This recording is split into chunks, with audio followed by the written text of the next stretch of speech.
Maligayang pagbabalik mga kasolid, breaking news laban ni Kaangkahas kasado na Pinoy kontra Pinoy. Naoya Inoue tuluyan ng umayaw, Bob Arum dismayado. Cuadro alas it's my boy, may pakiusap naman dito kay Wonderboy Carl James Martin. Yan ang ating mga pag-uusapan mga kasolid, pero bago yan, isang like naman dyan. Para sa ating unang balita mga kasolid, ilang araw na lang ay magaganap na ang bakbakan sa pagitan nga nitong Japanese monster na sina Naoya Inoue kontra nga dito sa undefeated Australian boxer na si Sam Goodman, January 24. May chance kaya itong si Sam Goodman na ma-upset ang tinaguriang halimo ng Japan sa palagay niya mga kasolid. Samantala, Bob Arum ng Top Rank Promotion dismayado naman dito sa manager ng monster ng Japan. Walang iba kundi si Mr. Ohashi. Matapos ngang umayaw itong si Mr. Ohashi sa bakbakan sana sa pagitan ni Nakatani at Inoue ngayong taong 2025. Ayon nga sa manager ni Inoue, malabo daw yan ngayong taong 2025.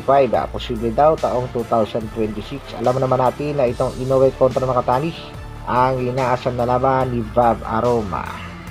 Sa kabilang balita naman mga kasolid, laban ni Jerwin Pretty Boy Angkahas kasado na rin gaganapin ngayong January 25 kontra nga sa isa pa ring Pinoy na si Richie Mepranom. Sa kasalukuyan itong si Mepranom ay may kapatang 38 wins, 12 knockouts, meron siyang natalo. Samantalang si Pretty Boy Jerwin Angkahas 35 wins, 23 knockouts, merong 4 natalo. Prediksyon ng nakararabing boxing fans, liamado si Angkahas at posibleng ma-knockout si Mepranom.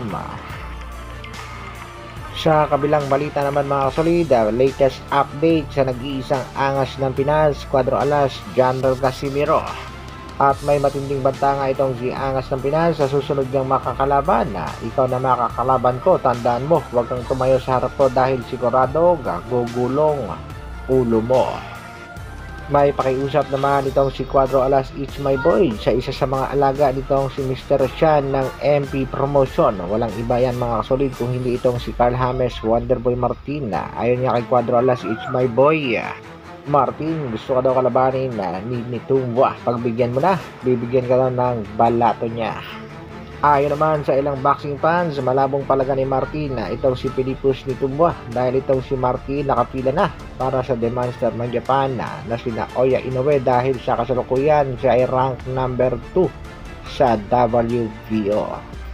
Bagamat wala sa magandang ranking ang angas ng Pinas sa mga sanctioning bodies, pero kitang-kita naman natin mga kasolid pagdating sa BoxRec, nangunguna pa rin dyan ang angas ng Pinas sa mga Pinoy active boxer sa kasalukuyan.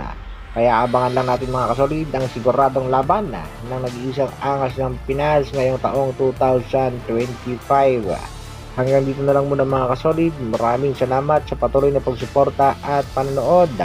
Isang like naman dyan at sa mga bago, pa-share at subscribe na rin ang ating video. Mabuhay! Brrrr!